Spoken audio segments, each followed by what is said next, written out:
Hello guys, तो देखते हैं कि हम कैसे इंडियन पोस्ट का ट्रैकिंग नंबर फाइंड करें हमारे स्लिप से। जैसे हमने किसी को पोस्ट किया है भारतीय डाक सेवा से कोई भी चीज़, तो वहाँ पे ट्रैकिंग नंबर कौन सा होता है। ठीक है, तो उसके लिए देखो, दो सबसे पहला जो ये लाइन होता है, यही हमारा ट्रैकिंग नंबर होता है। इसी नंबर को हमें इंडियन पोस्ट की वेबसाइट पे जाके सर्च करना होता है, जो बताता है कि हमारा पोस्ट कहाँ पहुँचा है, कहाँ नहीं पहुँचा है। ठीक है, बाकी ये सारा आईवीआर नंबर है, ये डिटेल है कहाँ से बुक हुआ है, ये काउंटर नंबर है, और यहाँ पे है किसके पास जाना है। ठीक है, तो ये सारा वहाँ का डिटेल है। जैसे डीके मोहन गार्डन जाना था और यहाँ पे बुक हुआ था इस नाम से। ठीक है, और इसका अमाउंट पड़ा था इतना। ये वेट के हिसाब से इंडियन पोस्ट वाले लेते हैं, 250 ग्राम था तो 70-71 रुपये लिया था।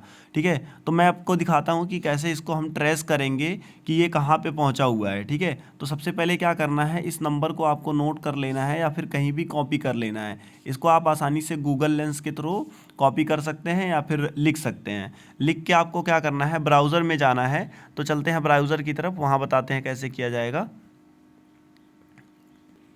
तो ब्राउज़र में आके आपको सर्च करना है इंडियन पोस्ट ट्रैकिंग, और जैसे इंडियन पोस्ट ट्रैकिंग सर्च करेंगे तो आपको यहाँ पे इंडियन पोस्ट ट्रैकिंग का इंडियन पोस्ट की वेबसाइट आ जाएगी।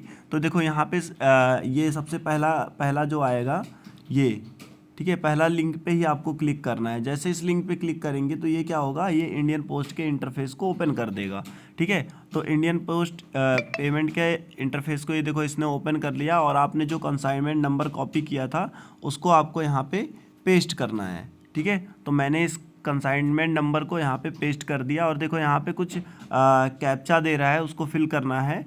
तो अब देखो यहाँ पे लिखा है इंटर द फिफ्थ नंबर। यहाँ पे आपको ध्यान से देखना है, यहाँ पे क्या लिखा है, फिफ्थ नंबर इंटर करना है। ठीक है, तो यहाँ पे फिफ्थ नंबर जो है वो 7 है, तो यहाँ पे क्या करना है 7। कभी कभी एडिशन ऑडिशन का भी आ जाता है।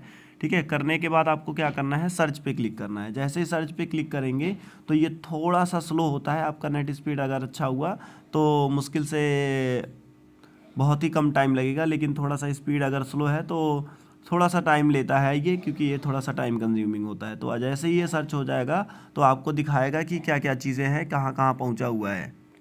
तो ये हो चुका है सर्च। देखो यहाँ पे हमारा सारा डिटेल दिखा रहा है।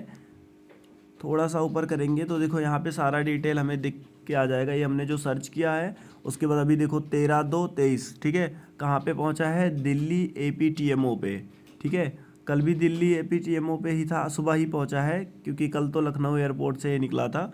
ठीक है, तो यहाँ पे सारा का सारा दिखा रहा है कि गोरखपुर था, गोरखपुर से फिर गोरखपुर RMS में गया, फिर लखनऊ पहुँचा, लखनऊ से फिर शिपमेंट हुआ। तो यहाँ पे सारी की सारी चीज़ें आपको दिख के आ जाएंगी कि कहाँ से कहाँ तक गया। देखो सबसे पहले मेरा यहाँ पे बुक हुआ था महासो एसओ में, महासो फिर बस्ती गया, बस्ती से फिर गोरखपुर गया, और गोरखपुर से फिर लखनऊ गया, लखनऊ से फिर सीधा दिल्ली गया। ठीक है, तो अब आज शायद ये आइटम जो है वो आज डिलीवर्ड हो जाएगा। तो यहाँ पे आप पूरा का पूरा डिटेल चेक कर सकते हैं कि कहाँ कहाँ पहुँचा है, कहाँ कहाँ कब रिसीव हुआ है। ठीक है, तो आई होप आप लोगों को ये चीज़ समझ में आई होगी कि हम कैसा अपना कंसाइनमेंट नंबर कैसे ट्रेस करते हैं, या इंडियन पोस्ट द्वारा कोई भी भेजा गया सामान कैसे ट्रैक करें। Thank you.